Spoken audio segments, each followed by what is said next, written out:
Bismillahirrahmanirrahim. Assalamualaikum warahmatullahi wabarakatuh. Selamat datang kembali di channel 1001 Info.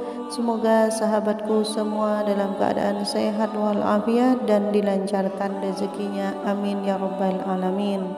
Sahabatku, di dalam ajaran Islam kita dianjurkan untuk saling mencintai dan memahami hukum keseimbangan agar tidak bertentangan dengan hukum Islam.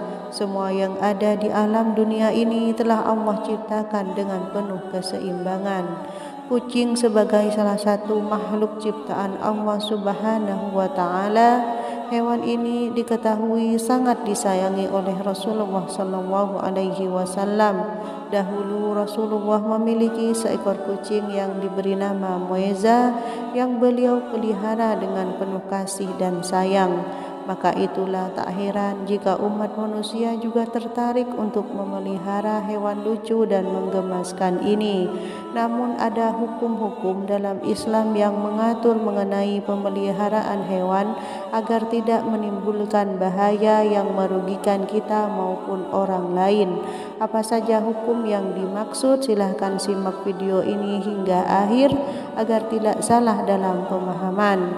Dan sebelum dilanjutkan, dengan kerendahan hati, mari kita bersama mendukung channel kecil ini agar besar manfaatnya untuk kita dengan cara menekan tombol like dan subscribe. Bagi Anda yang sudah like dan subscribe, saya doakan semoga rezekinya semakin lancar. Amin ya rabbal alamin. Saudara, hukum-hukum tersebut yaitu yang pertama, kucing tidak untuk disembah. Tidak ada larangan dalam Islam untuk memelihara kucing. Meskipun kucing boleh dipelihara karena memiliki banyak manfaat untuk manusia, namun Islam melarang umatnya agar tidak sampai menyembah selain Allah. Jadi jangan sampai menyembah kucing, karena hal ini sudah merupakan perbuatan syirik. Praktek penyembahan kucing memang pernah dilakukan manusia pada zaman dahulu. Bahkan kucing disembah karena dianggap sebagai dewa pelindung dan keberuntungan.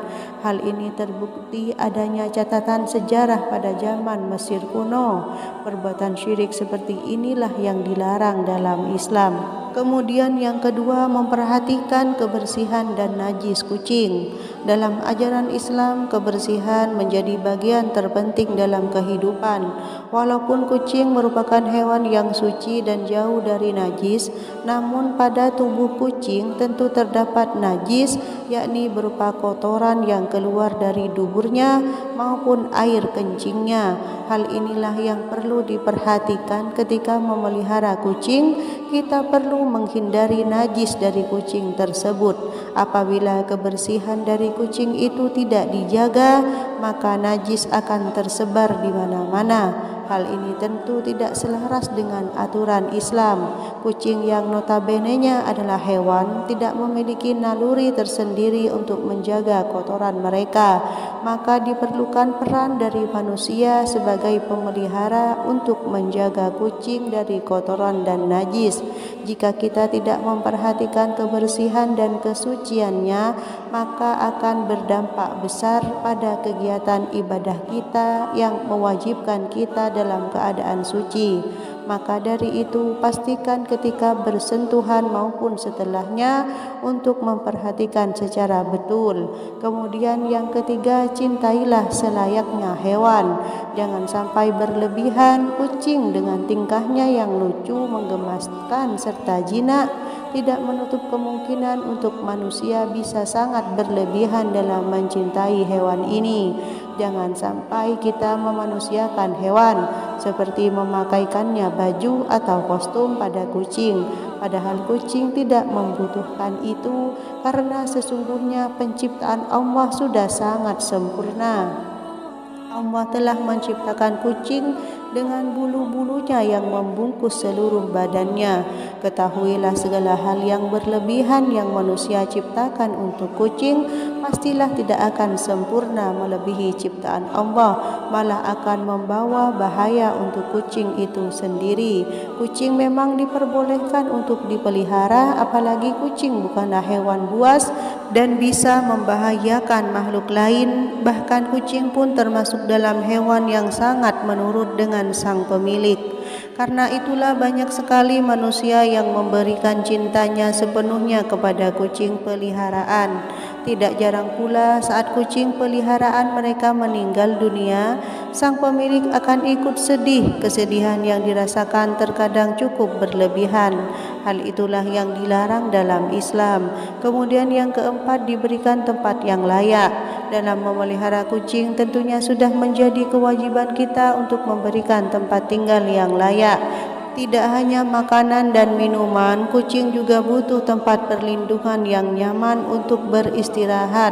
Untuk itu berilah tempat yang layak kepada kucing dan jangan sekali-kali memberikan tempat tinggal seperti sebuah kurungan.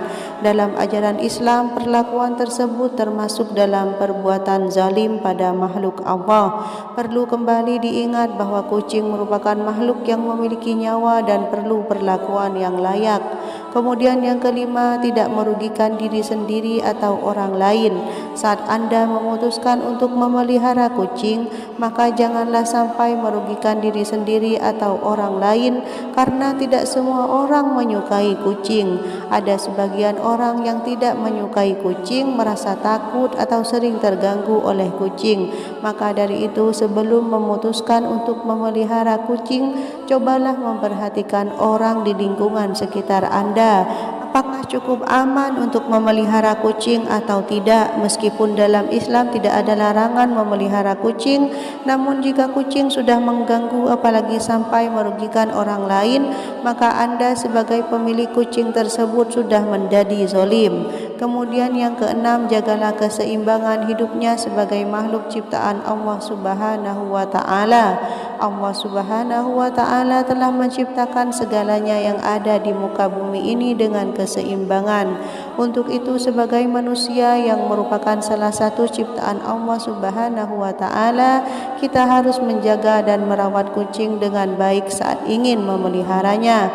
Jangan biarkan kucing tersebut hidup dengan tersiksa tanpa diberi makan dan minum, apalagi memeliharanya dengan cara diikat dan dikandangkan.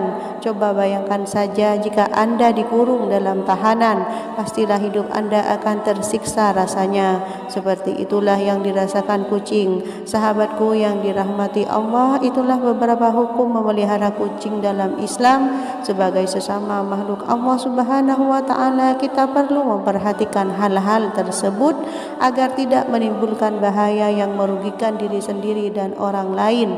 Wallahu a'lam bishawab. Demikianlah yang dapat saya bagikan hari ini, semoga bermanfaat untuk kita semua. Terima kasih. Wassalamualaikum warahmatullahi wabarakatuh.